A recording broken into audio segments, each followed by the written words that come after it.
नमस्कार साथियों, आप देख रहे हैं target with Chandra YouTube channel. मैं हूं चंद्रभान और इस जो हम आज चाइल्ड साइकोलॉजी की बात करने वाले हैं, सीडीपी की बात करने वाले हैं।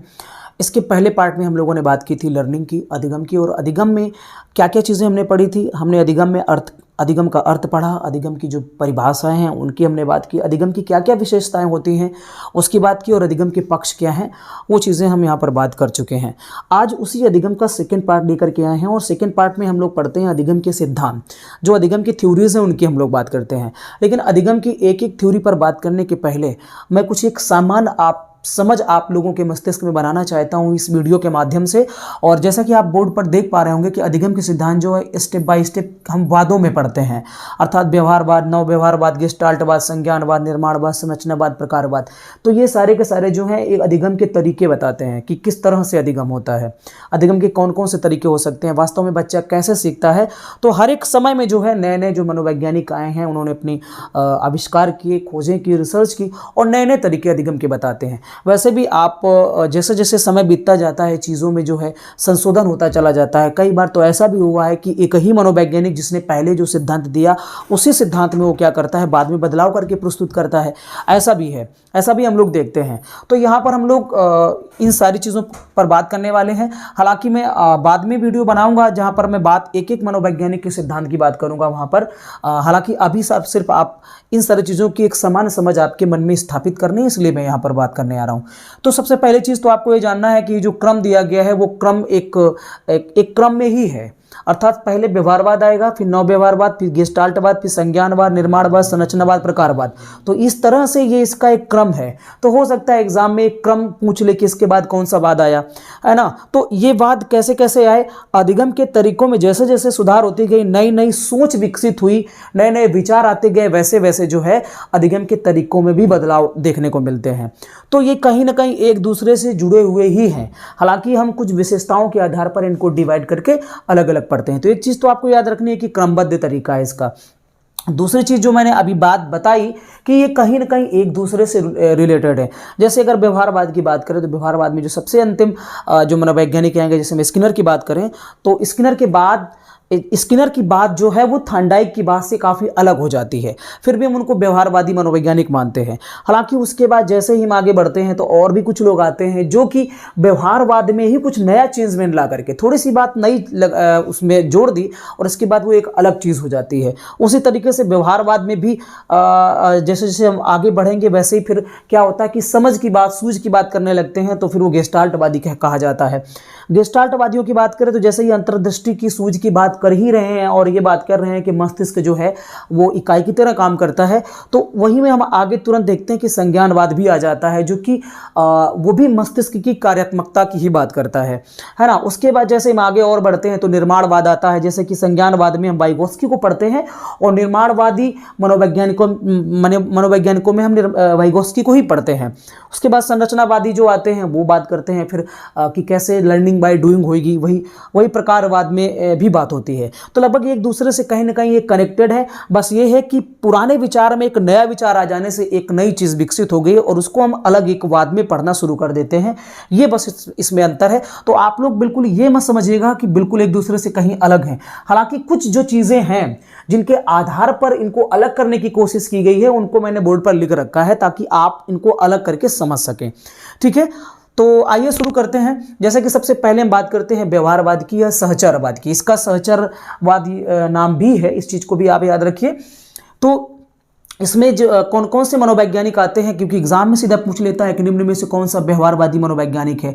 तो सबसे पहले जैसे हम बात करते हैं एडवर्ड ली थॉर्नडाइक की, फिर सेकंड नंबर पर आईपी पावलोव की बात करते हैं, फिर जेबी वॉटसन की बात करते हैं, बीएफ स्किनर की बात करते हैं और क्लार्क हल की बात करते हैं। तो ये सारे के सारे जो मनोवैज्ञानिक है व्यवहारवादी कहलाते हैं।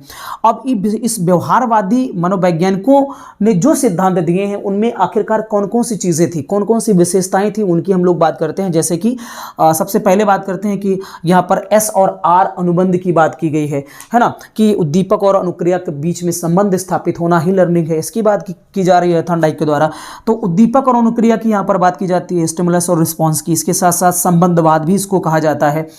अभ्यास की भी बात की जाती है कि ज़्यादा से ज़्यादा अगर अभ्यास किया जाएगा तो जो लर्निंग है वो स्थायी होगी। इस चीज़ की भी बात इन सिद्धांतों में व्यवहारवाद में की की जाती है। यहाँ पर व्यवहारवादी जो है वो सीखने के यांत्रिक तरीके को बढ़ावा देते हैं, अर्थात आप प्रैक्टिस करिए, एक्सरसाइज करिए, आपका जो अधिगम है वो अच्छा होता चला जाएगा, ऐसी बात यहाँ पर ये करते हैं। ये भी कहते हैं कि जो अधिगम है वो सार्वभौमिक है, अर्थात पशुओं को भी हो सकता है, मानवों को भी होता है, ये यहाँ पर ये बात करते हैं। इसके साथ साथ ये लास्ट में बाद में देखते हैं कि स्किनर जो है वो पुनर्बलन की बात करते हैं। फिर क्लार्क हल्क आते हैं तो बोलते हैं कि कितनी मात्रा में पुनर्बलन दिया जाए, क्या एक ही तरीके का पुनर्बलन सारे व्यक्तियों के, सारे बालकों के लिए काम करेगा, तो पुनर्बलन किसको और कितना और कब दिया जाए, इसकी बात जो है वो कौन करते हैं, क्लार्क हल करते हैं। तो प्रबलन का सिद्धांत हम लोग पढ़ते हैं। बीएफ स्किनर का है तो क्रिया प्रसूत अनुबंधन सिद्धांत पढ़ते हैं। वॉटसन का प्रतिस्थापन सिद्धांत है। आईपी पावलोव का है तो इस पे हम लोग अनुकूलित अनुक्रिया सिद्धांत, इनके सिद्धांत को कहते हैं। थॉर्नडाइक के सिद्धांत को हम लोग क्या नाम देते हैं, उद्दीपक अनुक्रिया सिद्धांत का नाम देते हैं। ठीक है, तो ये जो है व्यवहारवाद या सहचारवाद। सहचारवाद का मतलब ये होता है एसोसिएट करना, अर्थात जुड़ना एक दूसरे से। तो संबंधवाद या सहचारवाद दोनों का अर्थ जो है वो एक ही है, इसलिए आप कंफ्यूज मत होइए। तो ये व्यवहारवादी है। जैसे ही इनके आगे नौ व्यवहारवादियों की बात करते हैं तो सबसे पहले जान लेते हैं कि कौन कौन से मनोवैज्ञानिक हैं। इसमें हम लोग टॉलमैन का जो सिद्धांत है वो पढ़ते हैं, प्रकट अधिगम लैटेंट लर्निंग की बात करते हैं, चिन्ह गेस्टाल्ट सिद्धांत की बात करते हैं। देखिए आप गेस्टाल्ट इनके साथ भी जुड़ना शुरू हो जाता है, ऐसा नहीं कि नौ व्यवहारवादी जो है वो गेस्टाल्टवादी, बहुत ज्यादा फर्क है दोनों में, थोड़ा ये एक दूसरे से कहीं ना कहीं कनेक्टेड है बिल्कुल, क्योंकि समझ की बात करना यहां से शुरुआत हो जाती है। यहां तो एकदम समझ को कम ध्यान देते हैं, बल्कि यहां पर ये उद्दीपक और अनुक्रिया पर ज्यादा फोकस करते हैं। यहां पर जैसे ही बढ़ते हैं तो ये लोग क्या करते हैं, बीच में एक चीज की बात करते हैं, सबसे ज्यादा अधिगम परिस्थिति की बात करते हैं। ठीक है, तो एडविन गुथरी का समीपता का सिद्धांत है। हॉर्नजिक और टॉलमैन ने जो है भूल भुलैया जो है वो प्रैक्टिकल किया था चूहों पर। एल्बर्ट बंडूरा की बात करते हैं तो सामाजिक अधिगम की बात करते हैं, ये तो कहते हैं कि समाज में बालक को छोड़ दो, वो अपने आप सीख जाएगा। तो ये चीजें जो है इनके इस नव व्यवहारवाद में की विशेषताएं क्या है, किस चीज की सबसे जो मेन बात है उसकी हम लोग बात करेंगे। जैसे ये कहते हैं, यहाँ पर ये कहा गया कि पुनर्बलन जो है उसकी जरूरत है। ये भी कहते हैं प्रयत्न एवं त्रुटि के द्वारा ही सीखा जाता है।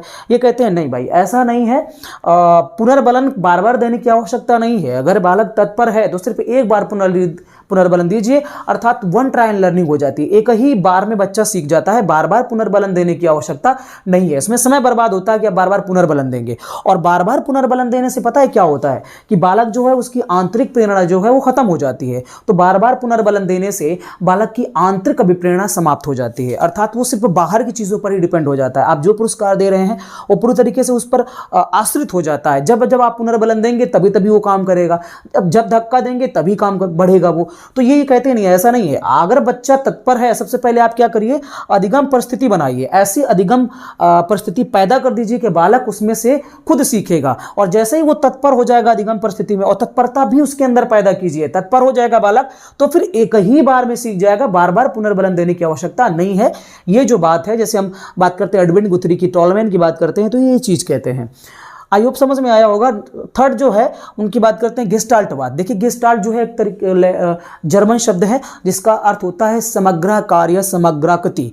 अंग्रेजी में बोलेंगे होलसमनेस। यह कॉन्फ़िगरेशन एक शब्द यूज किया जाता है इसके लिए, तो भी आप उसको भी याद रख सकते हैं। होलिस्टिक जो है उसको भी याद रख सकते हैं। तो ये जो शब्द है इनके लगभग एक ही अर्थ है। इन गेस्टाल्टवादी मनोवैज्ञानिक कौन कौन से हैं? मैक्स वर्दीमियर को गेस्टाल्टवाद का जनक माना जाता है, जर्मनी के। ये सारे के सारे जो हैं वो जर्मनी के हैं। तो एक चीज़ तो यहाँ से एग्जाम में ये भी पूछा जा सकता है कि गेस्टाल्टवाद की शुरुआत कहाँ से हुई? जर्मनी से ही हुई, और ज़्यादातर सभी के सभी जो शुरुआती जो मनोवैज्ञानिक हैं, जो संस्थापक मनोवैज्ञानिक हैं गेस्टाल्टवाद के, वो सारे के सारे जर्मनी के ही हैं। तो गेस्टाल्ट शब्द जो है वो जर्मन भाषा का है, जिसका अर्थ है होलसमनेस, अर्थात समग्राकृति। ठीक है, तो इसमें मैक्स वर्दीमियर, कोहलर हैं, कुर्ट लेविन है, कुर्ट कोफका है। तो इसमें मुख्य रूप से हम पढ़ते हैं कोहलर के सिद्धांत को, जो कि सुल्तान नामक चिंपैंजी के ऊपर करते हैं। पहले वो बॉक्स पर करते हैं, एक बॉक्स रखते हैं, फिर डबल बॉक्स करते हैं, फिर छड़ी वाला सिद्धांत देते हैं। कैसे कैसे वो प्रैक्टिकल करवाते हैं, और उसके आधार पर वो बताते हैं कि जो है सीखना सूझ के आधार पर होता है। ठीक है, सीखना सूझ के आधार पर होता है, पुनर्बलन के आधार पर नहीं होता, प्रयत्न एवं त्रुटि के आधार पर नहीं होता है।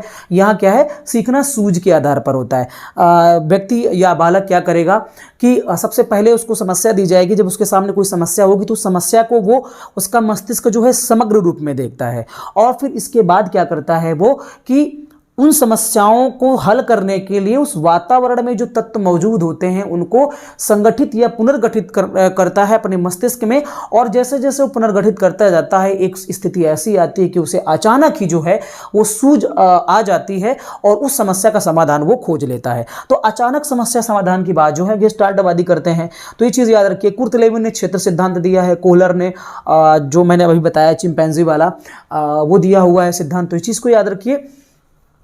सूझ का सिद्धांत बोलते हैं, अंतर्दृष्टि का सिद्धांत बोलते हैं, इनसाइट थ्योरी जो है कोहलर के द्वारा दी गई है। तो एक शब्द यूज किया गया इनके लिए, इनके द्वारा अंतर्दृष्टि, इनसाइट, अर्थात मन की आंखों से, मस्तिष्क की आंखों से जो है वो आप लर्निंग करिए तभी वो लर्निंग होती है। आप यांत्रिक तरीके से किसी चीज़ को पढ़ लीजिए, उसको रट लीजिए, वो लर्निंग नहीं है, ये लोग ये मानते हैं। तो हर एक वस्तु को हमारा मस्तिष्क जो है वो समग्र रूप में देखता है। जैसा कि हम शरीर, हमारी बॉडी है, हमारा बॉडी है, इसके अलावा जैसे पेड़ है, तो हम ऐसा नहीं कि एक एक अंग को, एक एक पार्ट को देखते हैं। आप जैसे आप किसी भी चीज़ को देखिए, आप भारत का मैप देखिए तो क्या ऐसा नहीं है कि आप एक एक राज्य को देखेंगे, बल्कि आप पूरे मैप को एक साथ देखेंगे, फिर जाकर के आप एक एक राज्य की बात करते हैं, है ना, फिर उसके बाद डिस्ट्रिक्ट की बात करते हैं, फिर ब्लॉक की बात करते हैं, फिर गांव की बात करते हैं, इस तरीके से। तो हमारा मस्तिष्क जो है पहले किसी चीज को समग्र रूप में देखता है, फिर धीरे धीरे धीरे धीरे उसके अंदर जो है वो टुकड़ों में जाता है। तो इसीलिए कहा भी जाता है कि ये जो इनका सिद्धांत है वो अधिगम जो है पूर्ण से अंश की ओर होता है, पूर्ण से अंश की ओर होता है। पहले हम पूरा देखते हैं, फिर उसके बाद उनको टुकड़ों में देखते हैं। अर्थात पहले हम पूरा पेड़ देखेंगे, पेड़ देखने के बाद फिर हम पत्ती, तना और उसके बाद फल फूल पर जाते हैं। ये कहते हैं। इसके साथ साथ इनके सिद्धांतों में भी चीज देखने को मिलती है, कहते हैं स्थूल से सूक्ष्म की ओर होता है अधिगम। ठीक है, तो ये कुछ इनके गेस्टाल्टवादी जो सिद्धांत है उनकी कुछ विशेषताएं हैं जिससे कि हम एक दूसरे से इनको अलग कर सकते हैं। गेस्टाल्टवादियों के जस्ट बाद जो है वो संज्ञानवादी आ जाते हैं, जिन्हें कॉग्निटिविज्म बोला जाता है।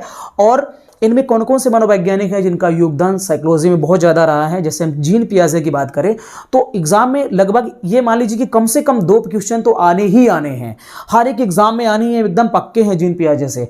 तो जीन पियाजे ने चूंकि संज्ञान शब्द दिया, कॉग्निटिव शब्द दिया सबसे पहले, तो कई बार इनको हम संज्ञानवाद का जनक भी मान लेते हैं। देखिए अगर हम इनके जनक की बात करें यहाँ पर तो कई बुकों में कई जगह पर आपको अलग अलग मिलेगा, क्योंकि बहुत जैसे जैसे हम पुराने इतिहास की तरफ जाएंगे कि शुरुआत वास्तव में कहाँ से हुई संज्ञान की, तो फिर बड़ा ही वहाँ पर डिफिकल्टी होती है। तो आप इतना याद रखिए कि कहीं कहीं पर जीन पियाजे को जो है वो संज्ञानवाद का जनक माना जाता है। हालांकि संज्ञानवाद पर सबसे अधिक काम जो है जीन पियाजे के द्वारा इंपॉर्टेंट काम किया गया है, महत्वपूर्ण काम किया गया है, जो कि वास्तव में इसका शिक्षा में भी बहुत ज़्यादा महत्व है। तो इन सारे सिद्धांतों को हालांकि हम एक एक करके पढ़ेंगे आगे। इनके साथ साथ मिलर जो आए हैं वो भी बात करते हैं। इसके बाद शेफरिन है, एटकिंसन है, एबिनहॉस हैं, वाइगोत्स्की हैं। वाइगोत्स्की का बहुत अच्छा जो है सिद्धांत दिया इन्होंने, शिक्षा में इसका काफ़ी महत्व है। इसके बाद ब्रूनर हैं, तो ये ब्रूनर भी खोज अधिगम की बात करते हैं। तो ये सारी चीज़ें हम लोग पढ़ते हैं संज्ञानवाद में। संज्ञानवाद में कौन कौन सी चीज़ें मुख्य जिन पर बात की जाती है, तो संज्ञान क्या है इसकी बात की जाती है। फिर मस्तिष्क की जो प्रक्रमण क्षमता है, अर्थात मस्तिष्क जो है वो प्रोसेसिंग करता है, उसकी यहाँ पर बात की गई है। साथ साथ ये भी कहा गया है कि इन्फॉर्मेशन को नॉलेज मान लेना गलत बात है। इन्फॉर्मेशन जो हम चीज़ बाहर से लेते हैं वो नॉलेज नहीं होता बल्कि इन्फॉर्मेशन होती है। मस्तिष्क जब हमारा उस इन्फॉर्मेशन पे प्रोसेसिंग करता है, उसके बाद कोई जो हमें आउटपुट मिलता है वास्तव में वो नॉलेज होता है। ये बात जो है संज्ञानवादी करते हैं। जैसे कि अगर बात करें स्कीमा की, तो ये जो ज्ञान निर्माण की है उसको स्कीमा बोला गया है, किसके द्वारा, जीन पियाजे के द्वारा बोला गया। तो ज्ञान निर्माण की प्रक्रिया जो है यहाँ पर स्वयं की जाती है, अर्थात बालक जो है स्वयं ज्ञान का निर्माण कर सकता है। यहाँ सहयोगात्मक अधिगम की बात की जाती है। वाइगोत्स्की जो है स्कैफोल्डिंग की बात करते हैं, वो कहते हैं बालक को जो है सहयोग दीजिए। कुछ सीमा तक तो वो स्वयं सीख लेता है, अपने आप किसी की जरूरत नहीं पड़ती, लेकिन कुछ बाउंड्री लाइन के बाद जब उसको पार जाना होता है, कुछ और आगे बढ़ना होता है, तो फिर उसे सहयोग की जरूरत पड़ती है। पीयर लर्निंग, ग्रुप लर्निंग की बात करते हैं, यहाँ पर स्कैफोल्डिंग की बात करते हैं, जिसे हम सहयोगात्मक अधिगम कह सकते हैं। तो खोज अधिगम की बात जो है वो ब्रूनर करते हैं। तो ये सारी चीजें जो है हम संज्ञानवाद में पढ़ते हैं। उसके बाद जैसे ही संज्ञानवाद में आगे बढ़ते हैं, वाइगोत्स्की की अगर बात करें तो वाइगोत्स्की से ही शुरुआत हो जाती है निर्माणवाद की, अर्थात ये बात करते हैं ज्ञान के निर्माण की। जैसे आपने देखा है ना, यहाँ पर ज्ञान निर्माण लिखा हुआ है, तो एक तरह का ये निर्माणवाद की शुरुआत है। तो निर्माणवाद फिर अगर जनक आपसे पूछ लिया जाएगा तो वाइगोत्स्की को माना जाता है। उसके बाद जो संरचनावादी हैं वो भी लगभग निर्माणवाद से ही जुड़े हुए हैं। थोड़ा सा फर्क होता जाता है धीरे धीरे जैसे जैसे नई चीज़ें आती जाती हैं। तो संरचनावाद के जनक जो हैं वो विलियम वुंट और टिचनर को माना जाता है। उसके बाद प्रकारवाद जो है उसके जनक विलियम जेम्स को माना जाता है। प्रकारवाद पर थॉर्नडाइक महोदय ने भी बहुत अच्छा काम किया हुआ है और यहाँ लर्निंग बाय डूइंग की बात की जाती है। वर्तमान में जो है करके सीखने की जो बात है वो की जाती है। तो इस तरह से हम लोग देखते हैं कि मनोविज्ञान का लगभग 50% हिस्सा तो हम सिर्फ इसी पे पढ़ते हैं। सबसे ज़्यादा इंपॉर्टेंट क्वेश्चन जो है चाहे वो आपका सीटेट में हो, यूपी टेट में हो, रीट में हो, DSSB में हो, तो ये सारे एग्जाम में तो लगभग यहाँ से बहुत सारे प्रश्न पूछे जाते हैं। तो ये वीडियो से आपके मस्तिष्क में एक तरह की समझ विकसित हुई और इसके बाद फिर हम नेक्स्ट पार्ट में जब आपसे बात करेंगे तो फिर हम व्यवहारवाद के जो सिद्धांत हैं अधिगम के उनकी हम लोग बात करेंगे। तो इस वीडियो में सिर्फ इतना ही और इसके बाद नेक्स्ट पार्ट में हम लोग मिलेंगे अधिगम के। तब तक